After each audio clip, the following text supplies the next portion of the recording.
वृक्षाचे मनोगत मराठी निबंध. अरे महेश, इकडे बघ, मी इथं आहे. चालून चालून तू दमला आहेस. आराम करण्यासाठी तू एखादे झाड दिसते का हे शोधतो आहेस ना.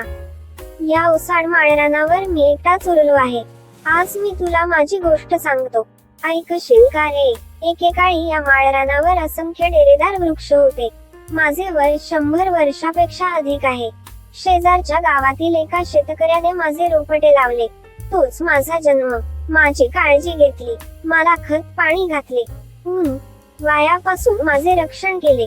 हळूहळू मी जोमाने वाढू लागलो. काही वर्षातच माझे एका सुंदर हिरव्यागार अशा वृक्षात रूपांतर झाले. मला माझ्याच रूपाचा हेवा वाटू लागला. विविध प्रकारचे पक्षी माझ्या अंगाखांद्यावर खेळू लागले, बसू लागले. माझी गोड फळे चाखू लागले, आनंदाने गाऊ लागले. काहींनी तर घरटीही बांधली. शेतात काम करून थकलेले शेतकरी विसाव्यासाठी माझ्याच सावलीत बसू लागले. ऊन पावसापासून रक्षण करण्यासाठी वाटसरू, गाई, वासरू माझ्या आसऱ्याला येऊ लागले. हे असे अनेक वर्षे चालू होते. पण अचानक सारे बदलले. आजूबाजूच्या गावातील वस्ती वाढू लागली. घरे बांधण्यासाठी, फर्निचरसाठी, इंधनासाठी माणसे वृक्षतोड करू लागली. स्वतःच्या स्वार्थासाठी आम्हाला ओरबाडू लागली. एकेकाळी हिरवागार दिसणारा हा परिसर उजाड माळरान बनला. मानवाची ही स्वार्थी वृत्ती बघून मला खूप दुःख होते. अतिशय निरपेक्ष मनाने आम्ही तुम्हाला सर्वस्व देतो, पण त्या मोबदल्यात मानवाकडून आम्हाला आज अशी वागणूक मिळते. विकासाच्या नावाखाली बेसुमार जंगलतोड होत आहे.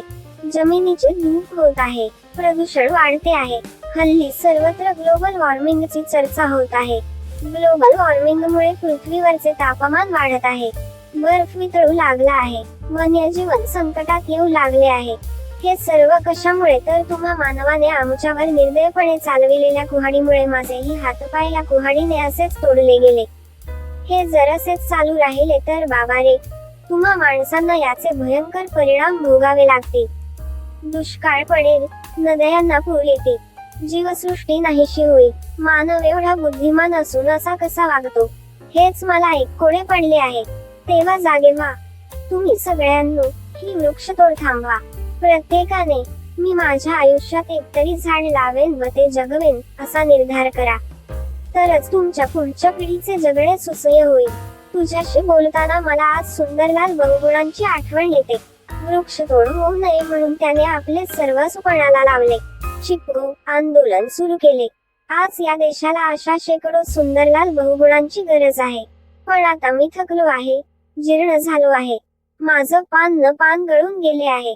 तरीही ऊन पावसात मी ताठ उभा आहे, आयुष्याशी झगडत आपलं अस्तित्व टिकविण्यासाठी. आज तू आलास.